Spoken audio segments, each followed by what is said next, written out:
Good morning, everybody. It's lovely to see you on what promises to be the hottest day of the year and the warmest April day since 2018. So that must be something to celebrate. I'm really pleased to welcome you to this webinar on how to get your voice heard, how best you can interact with government processes to try to make the changes you want to see. I'm a member of a book group, and the book this month is Caroline Lucas's called Another England. And there was quite an interesting quote. I was reading it on the Underground yesterday, and she says, as individuals, we have only a fraction of the power of the political and corporate elites. And while individual actions are important, they will be nowhere near enough without wider political change from government and business working both nationally and globally. As I say, I read that sentence and turned the page down, thinking that's rather opposite for this morning. As a chamber, I'm often contacted by chamber members who've got problems. And this was especially the case during the pandemic. In a way, I hate to say it, but that was a bit easier because the problems we could actually help with, we could unlock grants from the various councils, etc., etc. We could tell them about, what the policy changes were. But since the pandemic, life is a little different. And more recently, we've had the national insurance changes, which have badly affected a number of our members, especially those in the care sector. And when a chamber member comes to me with a sort of worry and a concern, I tend to introduce them personally to their local MP to see if he or she can help. It makes, I feel as though I'm doing something. And the same applies with local government. We're very lucky in our leaders of our 3 councils. I feel I can directly approach them with a specific problem. With Hounslow, we have regular catch-up meetings with the leader, and we're building our links with Ealing and Hammersmith and Fulham also. But as a lone person business, what can you do? We'd all like to think we are Greta Thunbergs, who started Fridays for Future, but sadly, real life gets in the way a bit. So how do we get involved? I'd like to welcome our speakers today from Brunel to try and shed some light on this topic. We have Professor Justin Fisher and Dr. Rosanna Smith from the Brunel Public Policy Unit. Please do be introduced, and I think Justin and Rosanna will be sharing some shared slides. So please, over to you, Justin, Rosanna. Thanks very much, Sally. So let me pull that slide up and share. Oops, let's share those slides.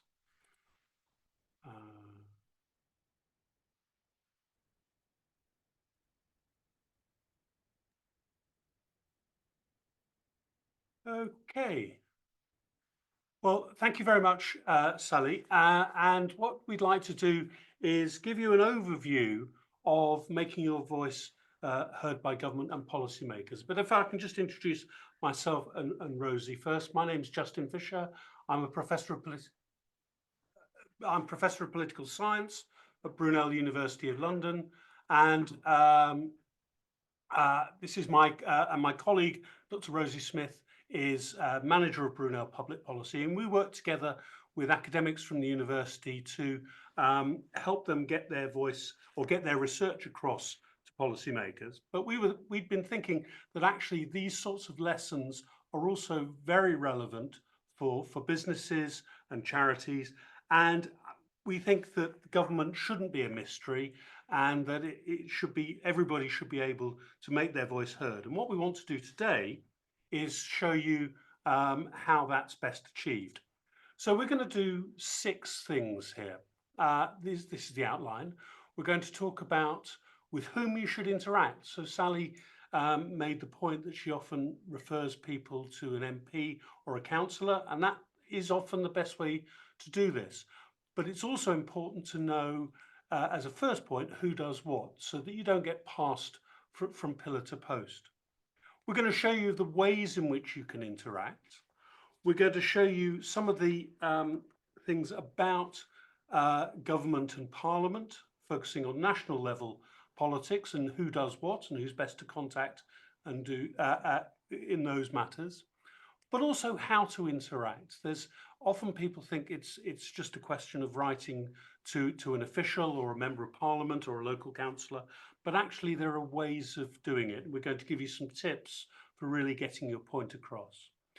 And part of the lesson there, I think, is very much about seeing your problem as something that can help government or local authorities achieve the things that they want to do. So framing your arguments in terms of their priorities. And then we'll sum up. So at this point, I'm going to pass over to Rosie, and we're going to look at who should you contact and who does what. So Rosie, over to you. And hopefully my face will show up for you in a moment. Hi, I'm Rosie Smith from Brunel Public Policy, and we're going to start with looking at who and who does what, so you know who you might be, with an idea of who might be the best people to approach.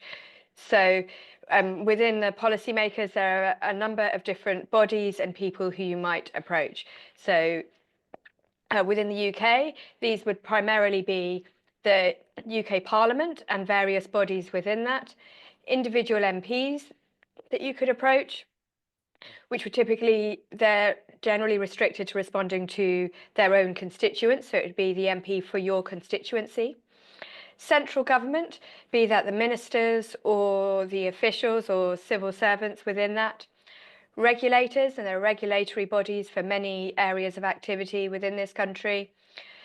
And then looking more into the different localities and regions, in this area we have the Greater London Authority.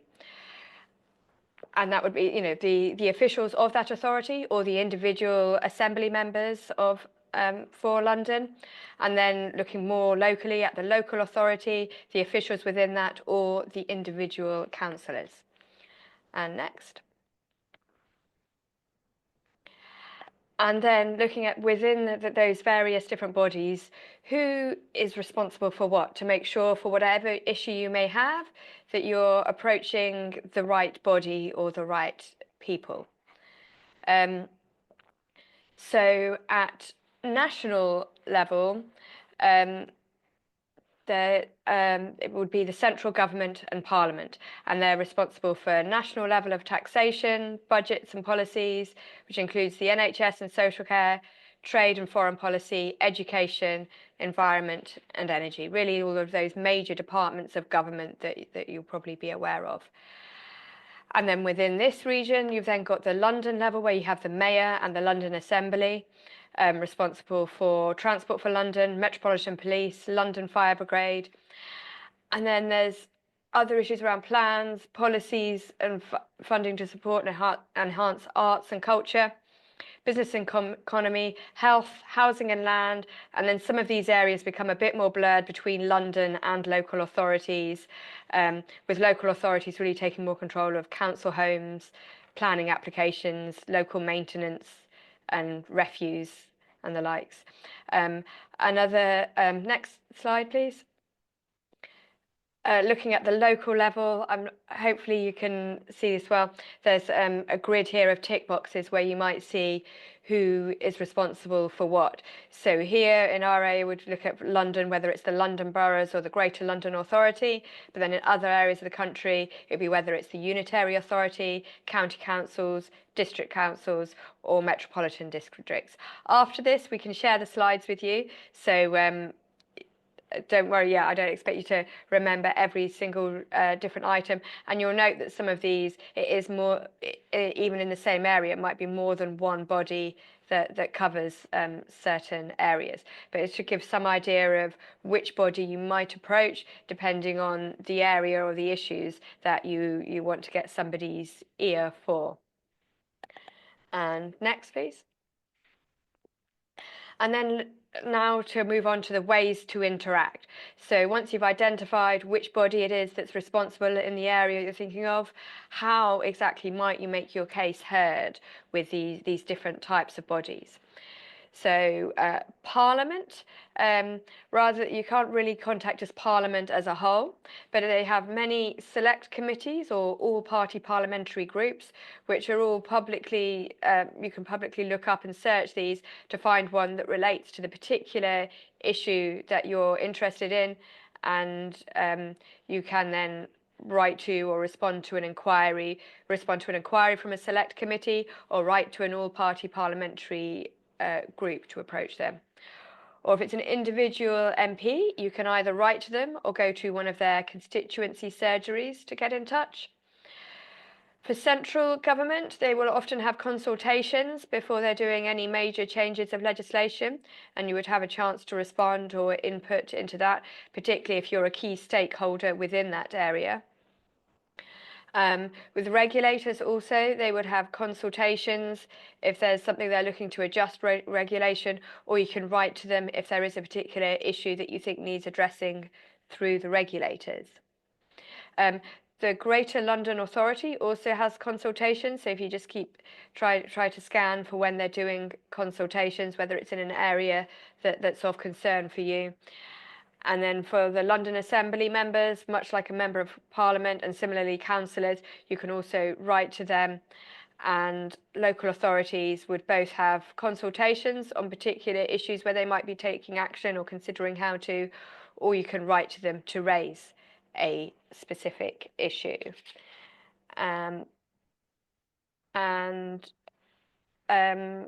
Yes, and that's all from my section now. I think it's back over to Justin for the next part.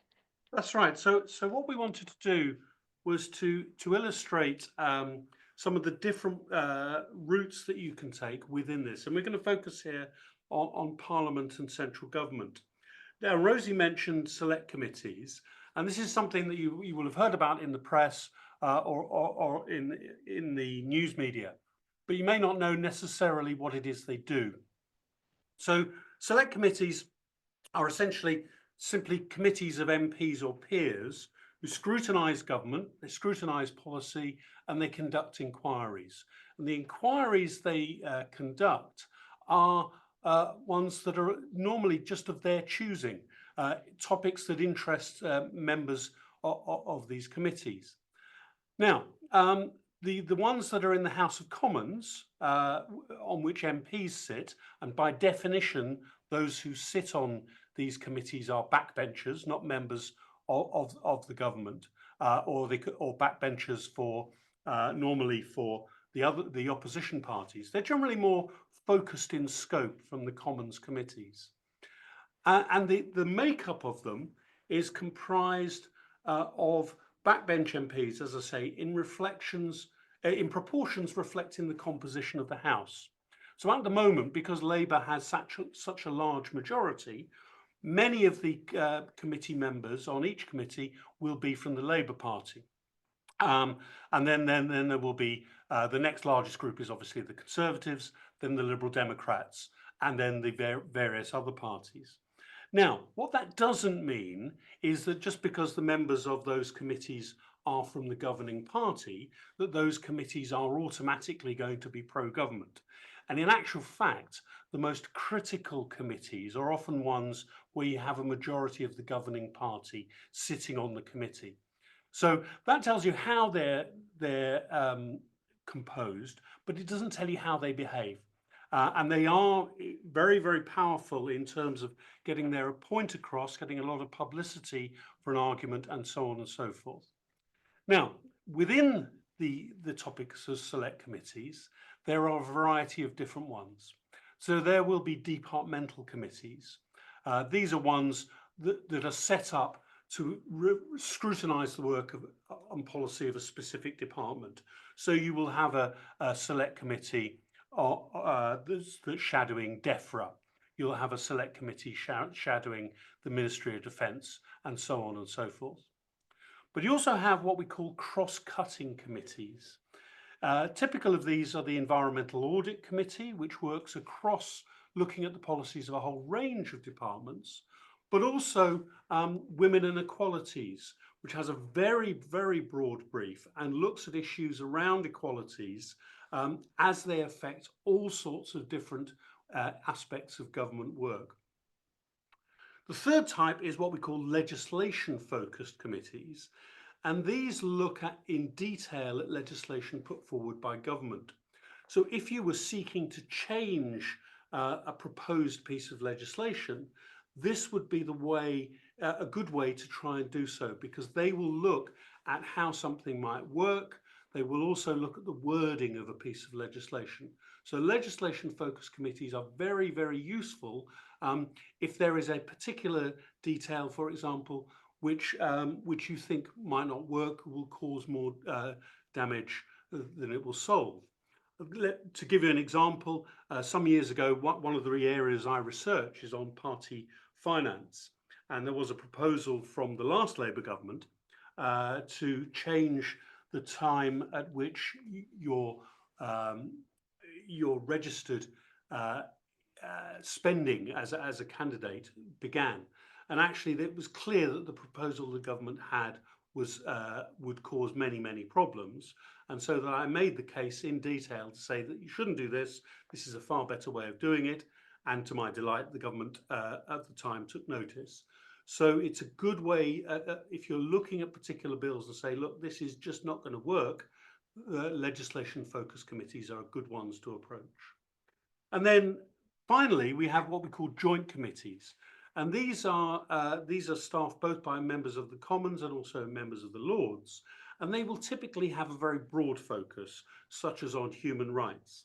Now, those committees may not be so useful for your work as businesses, but nevertheless, it's worth knowing about which committee does what. Now, Rosie mentioned all-party parliamentary groups, and there are many of these. These are informal, and they're members of both houses, both the Commons and the Lords, and they have a shared interest in a particular area or topic. Now, those topics can be very serious ones. They can be questions about policy towards a particular country, policy on a particular sector, like hydrogen, for example. But they can also be on slightly frivolous things. So there is an all-party parliamentary group on cats, for example. They have no formal status, and they conduct far less formal discussions around areas that concern and interest those MPs. However, they are particularly useful for a citizen or a business or a charity, because they are useful as a means of raising awareness of an issue to members.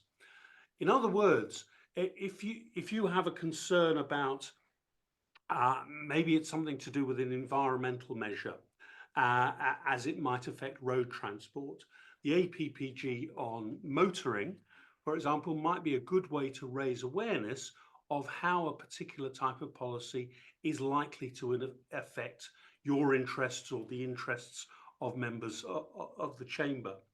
And it's useful as a way of just sort of putting a marker down, saying you really need to think of this, because MPs obviously also have roles outside of the APPGs on select committees.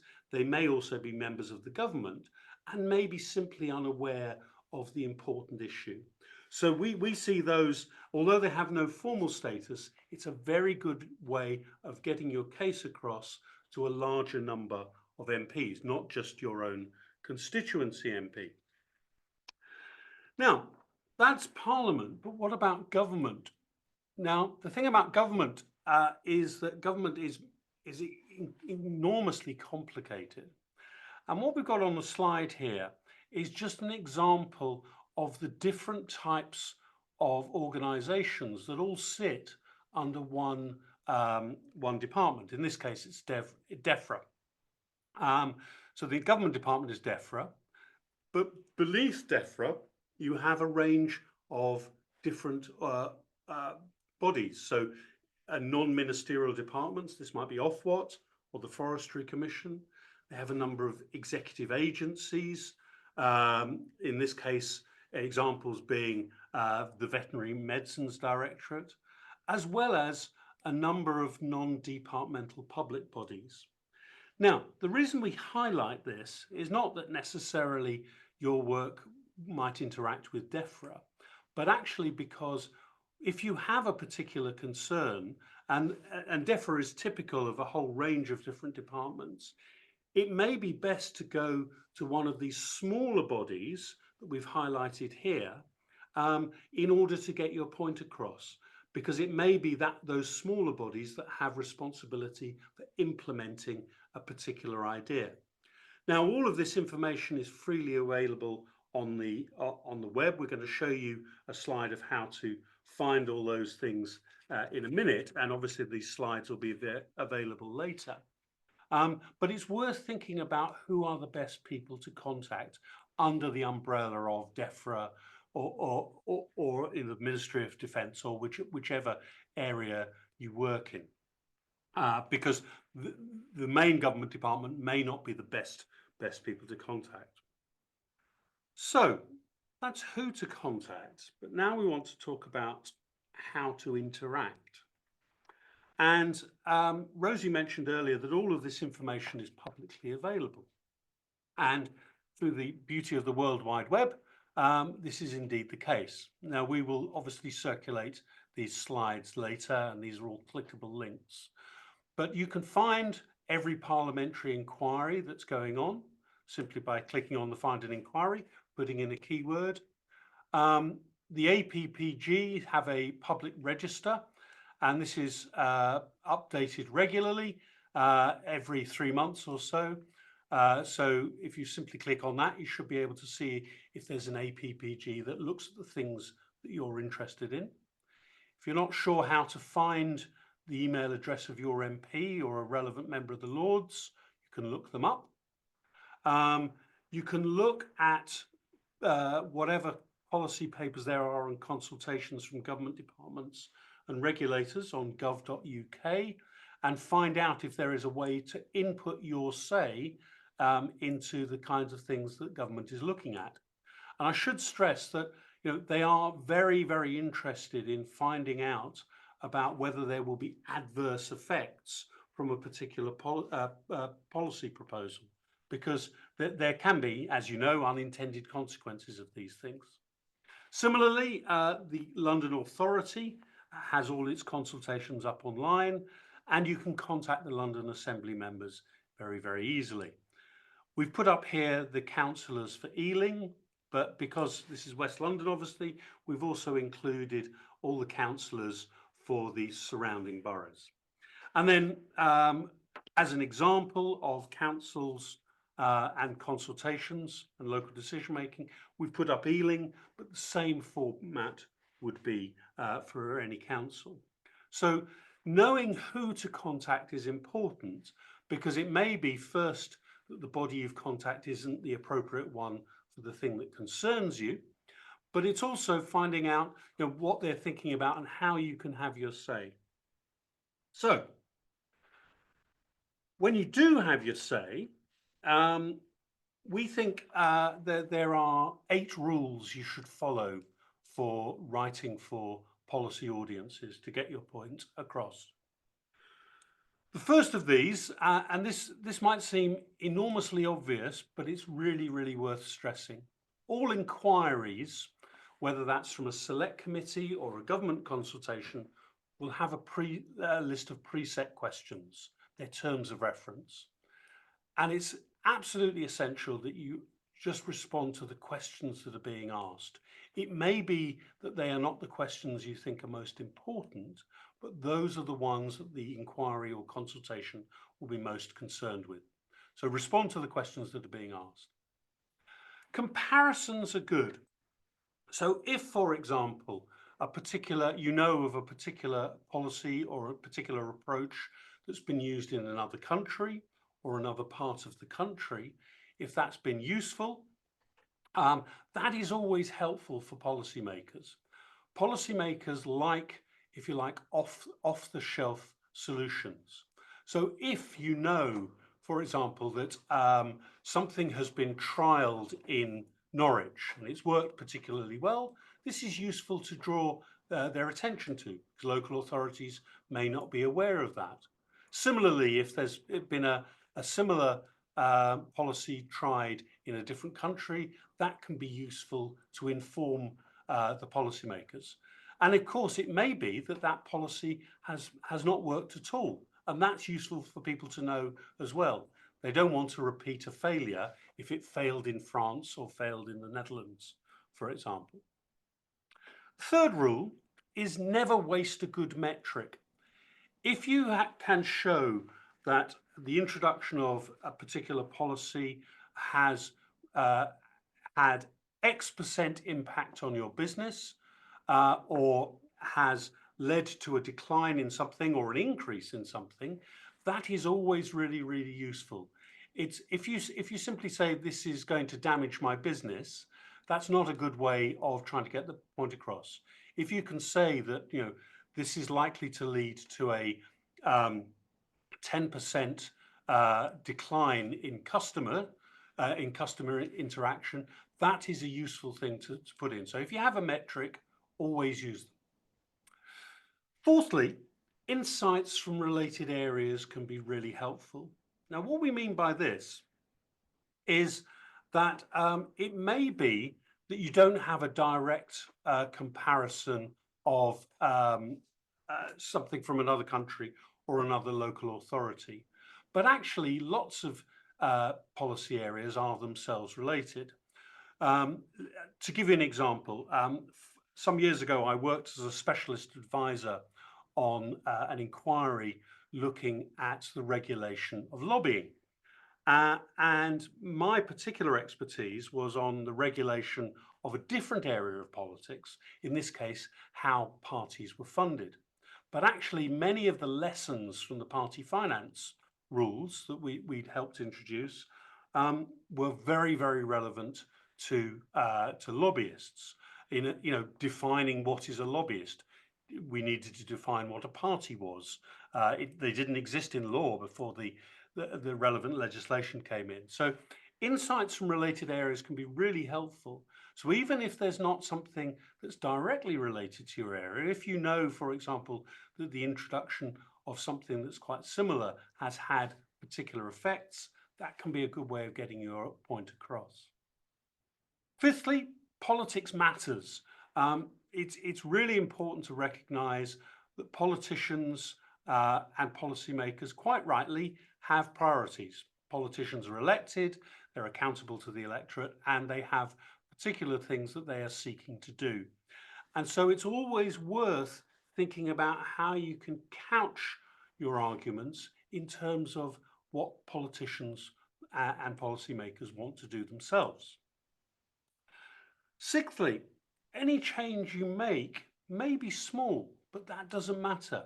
If you are able to make a case to say that a particular regulation is likely to have a very damaging impact, well, if that regulation is removed, it may be one small part of a whole particular area of policy, but it's likely to be very, very important for people. So it doesn't matter if the change will be small. It's a question of making something that government wants to do work better for you as businesses. Fifthly, feasibility matters. It is really important to frame this in terms of what can reasonably be achieved. So something I always teach my students is, there's absolutely no point in saying what really needs to happen is spend X million on this to improve a particular policy. Well, that might be the case, but actually when there's no money, if you're arguing about spending more money, you need to show how it might save money in the short term, the medium term, and the long term. So feasibility really, really matters.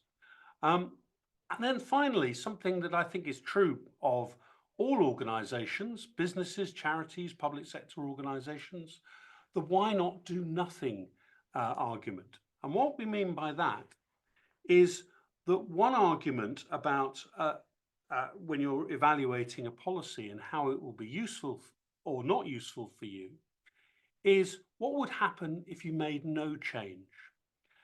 And actually, it's important to show that if there should be change, that doing nothing is worse, or it could be that doing nothing is actually better than all the other alternatives that you have.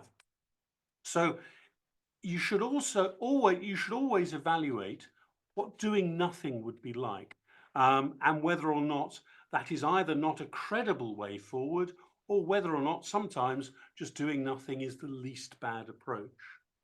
So if you follow these kinds of rules to how you interact with politicians, with policymakers at any level of government, it can be a really good way of making your case as strongly as possible. And as a further aspect of that, we always advise people to think about the estimated chance of something happening in terms of what we call a probability yardstick. Now, this is actually something that comes from policing and the intelligence services. What it's designed to do is avoid anyone saying, well, such and such could happen. And what we mean by that is, lots of things could happen, but what we want a better idea of is how likely that is to be the case. So if you think, for example, the introduction of the national insurance increase that Sally mentioned at the beginning of this webinar is likely to have a detrimental effect on your business, well, it's worth saying how likely that's going to be. Is it almost certain that it will damage your business, or is it unlikely? Is there a realistic possibility, and so on and so forth? And sort of being able to show the impact, what the impact's going to be, and what the likelihood is of any damaging impact can really enhance your case. Because what you have to bear in mind, obviously, is that government, whether that's local government or central government, if they've proposed something, they want to know, there are always going to be downsides, but they want to know how likely those are going to be in order to help them make a decision about whether they should row back on something. So thinking about it in these terms, and in this probability yardstick, they give you a probability range. Now, of course, you can't calculate this accurately, but if I said to you, the increase in national insurance, how likely is will this lead you to putting a halt on any recruitment of staff? Well, if you said, well, it's probably about 50-50, then it would be reasonable in your submission to say there is a realistic possibility of this happening. Only if you're absolutely certain, 95% certain that something's going to happen, would it be sensible to go for almost certain? In other words, you don't want to exaggerate, but also you want a greater level of precision than saying something could happen. Now, when you are writing, one way of doing this is actually getting your ideas across as a story. And we recommend that when people do this, they use something called a story arc. And there are effectively 5 stages to do this. Looking at the world as it was, what's changed, what will happen if this change comes in or doesn't come in, what's the moment of change, and then the world as it is now. Now, those all seem very, very abstract. But what I'll do is I'll give you an example from my own research where we've made a case for doing something. And in this case, it was looking at whether or not we should introduce remote online voting in elections. So this is a way of framing the argument to say, okay, this is why it's worth taking another look at something. So the world as it was that we have had a decline in the number of people voting over many years, and that's true in many European countries. And we also now have the established use of postal voting. So something like 1 in 5 of people use post to vote in the elections. Now, what was the big thing that changed? Well, the big thing that changed in this respect was COVID. Because what happened during COVID was we did something in a very British way. We simply postponed elections for a year. Now, this didn't happen in a number of other countries because constitutionally they had to have elections. Because we don't have a written constitution, we simply said we'll postpone our elections until 2021. Now, the raising the stakes refers to things that may happen or that are likely to happen done. So turnout may decline further, and we saw a relatively low turnout in the last general election, for example. The second thing was particular to iVoting was that the Elections Act, which was passed in 2022, made British residents overseas, gave them a vote for life. Now, the difficulty with that in terms of the implementation of that is those people can only vote by post, and the window for doing that is very small, and different postal services across the world have different levels of speed at which they deliver. So there's a real problem and a large expansion in the number of people who can vote. And then the other thing is that, of course, the electoral process is becoming further out of step with people's lives. So most of us do our banking on the phone.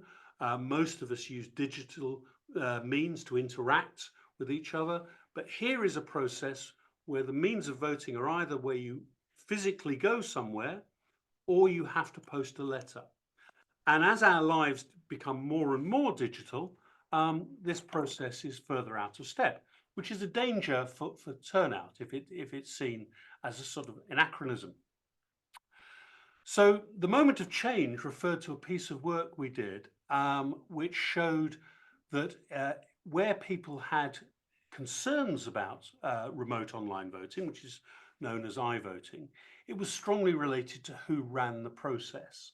So what we were interested in testing was whether or not people were more or less in favour, depending on whether this was run by a state agency or a well-regarded private sector provider, bearing in mind that all our banking is done digitally by private sector providers and done very successfully.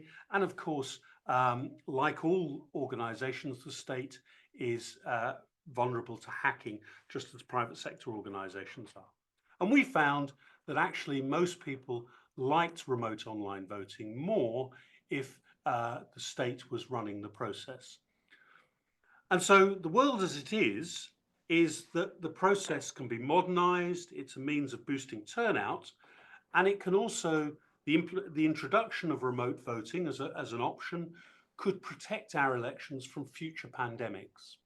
So in other words, you can see how framing your case in a particular way can show why doing nothing may not be the best course of action, because the raising the stakes really shows that doing nothing may cause some difficulty.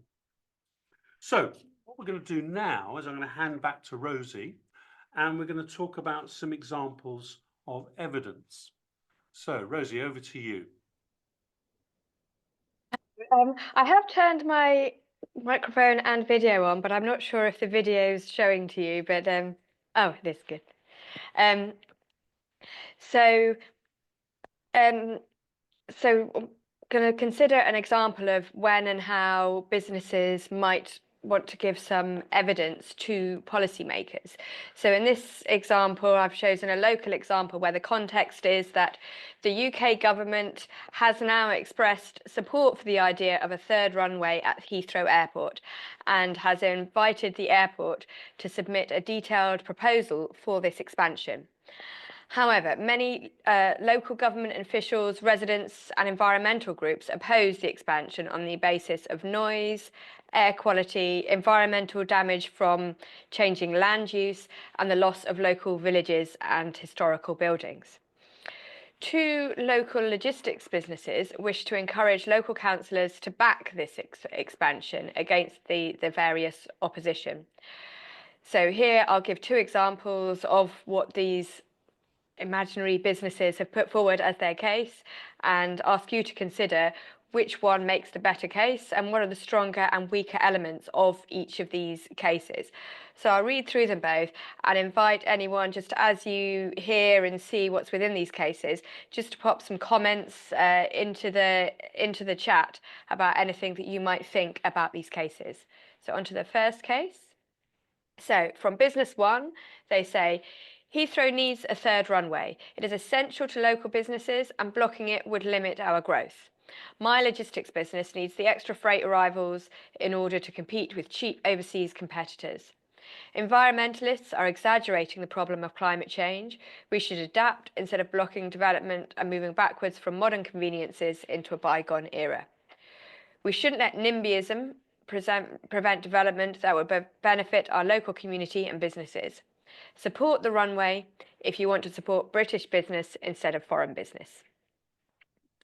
So that's from case one. Any comments on this, thoughts on it are welcome. And then on to the case from business two. So business two, another logistics business, says, Heathrow Airport currently operates at 99% of its capacity with 2 runways. Until a further runway is built, operating at this capacity increases the possibility of delays and disruption, increasing the risk of businesses and investment going to other European destinations. Objections to a further runway have been made on the basis of air quality, noise, and environmental impact of building and changing land use. An additional runway has far less environmental impact than alternatives, such as an additional airport, and would largely increase the reliability of current air traffic levels rather than increase the volume of air traffic. Increased air traffic reliability from an additional Heathrow runway would make British logistics businesses such as ours more competitive, and reports by Oxford Economics indicate it would significantly strengthen the local economy. Okay, so I'm going to carry on. We've given this presentation once before, so I'll just draw on some comments we've had previously on this one. Our previous one had slightly more inflammatory comments in the first one, but I think both of them make reasonably clear comments, but the first one is a lot more targeted at their own individual business interests. And it most likely makes a stronger point to government when they try and think of it in a broader context. Even though they're highlighting what it does to their own business, they're drawing on data on how it might fit into the bigger picture, which might have more impact with business. It could yet still be useful, some of the ones where we think that business one might have a slightly weaker case, but it does make some more direct statements that may still have some impact with policymakers. But many policymakers, especially certain MPs we've spoken to, don't really like that feeling that somebody is lobbying them just for their own individual interests. So it is likely stronger if you can put it forward as a broader case of why it might be of interest to the policymaker, to the broader community, to move forward in the way that you are suggesting. Back over to Justin. Okay, and just to draw that out, there's 2 things that we've put in here deliberately to try and emphasize why the case from business 2 is better. One, a nice use of a metric in the first line, 99%. And secondly, in the last bullet point, just stressing that the information being provided is externally credible. So in this case, we've made up Oxford Economics. So a good way to think about how you can present something as being a broader risk and not just something that might affect your own business. So finally, we want to look at what the relatively new government still might mean for your interaction. And one of the things I mentioned earlier was that it's always worth thinking about how you can present your case within the interests and stated policy direction of a particular government, whether that's a local government or a national government. So if we were thinking about the national government, the national government has spoken at length about it being mission driven, and their 5 missions are listed down the left hand side here. Kickstart economic growth, make energy a clean superpower, take back our streets, breaking down barriers to opportunity, and building an NHS fit for the future. Now, of course, the things that you're concerned about won't automatically fit into those, and that's fine. But if you can get those in, if it's related to energy, thinking about how that serves the missions on any one of these can be advantageous, because you're showing in effect how the ideas that you're putting forward can help government achieve what it wants to do. Now, they've also highlighted a number of milestones that they want to reach before the next election, and we've highlighted these on the right-hand side. And again, thinking about how your case could be placed in the context of these can be very, very helpful. Now, local government will have these things as well, so it's worth looking out for what their strategies are and if they have any milestones. It will really, really strengthen your case. So let's sum up. What we want you to get out of today, and what we hope has been useful, is a number of things. Firstly, that you target the appropriate people. It's absolutely essential to go to the right bodies, the right individuals with a particular problem. Secondly, there are a range of ways to interact, and it doesn't mean they're not mutually exclusive. So you can interact in a whole range of different ways. Thirdly, there are a range of different actors with whom you can interact. They may be local officials, they may be government officials, they may be elected politicians. Fourthly, the way in which you make your voice heard is very, very important. And we have a sort of mantra we have in the unit: make it easy, make it understood, and make it credible. So brevity is next to godliness in this respect. So making a case nice and briefly and in an easy to understand way. Making it clear what the point you are trying to get across, and making it credible. Rosie's point about politicians not liking cases that are made that only seem to benefit an individual person or an individual business. So think of it in terms of the wider sector in which you operate. Fifthly, think about framing your argument around the priorities of the relevant body with whom you're seeking to interact. So this is about the missions, the milestones, the strategy. How does your argument, how can your case actually benefit government by saying this will fit well into a clean energy superpower or whatever? Now, finally, we can work with you to make sure your case is made as effectively as possible. So making a case to government is not always simple, but this is what we specialize in. And if you want to speak to us further about this, we are able to offer services in this respect in order to get you started and in order to get you into a position where you can regularly make interactions with government. So that brings us to the end. As Rosie has said, all these slides will be made available to attendees, and this is going to be up on YouTube. So if there's anything you want to go back to, that's fine. All the clickable links are on the slides, and our various contact details, as well as our website. And we'd encourage you to have a look, and we'd be very happy to hear from you further. Thank you very much indeed. I learned a huge amount. I'm sure our people on the webinar did too. Yeah, I'm a bit sort of bowled away with yeah, it's interesting. So the questions I had, so people with a burning issue, they can often get angry. So I thought your case 1 and case 2 sort of portrayed how, basically case 1 was far more measured, it was calmer, it didn't come across as being aggressive. So you answered my question there. Just keep things toned down, do your homework, do your research, and have your facts, and don't go on about how much it affects you as much as the broader society. I enjoyed the fact on that point. I mean, I think you're absolutely right, but and at the heart of it, whatever government is, whether it's a local government or central government, they're not doing these policies just to upset people, but they want to know if there is an unintended consequence of doing so. Yeah. So where we are based in Uxbridge, there's been a lot of talk about the extension of the congestion charge and the right.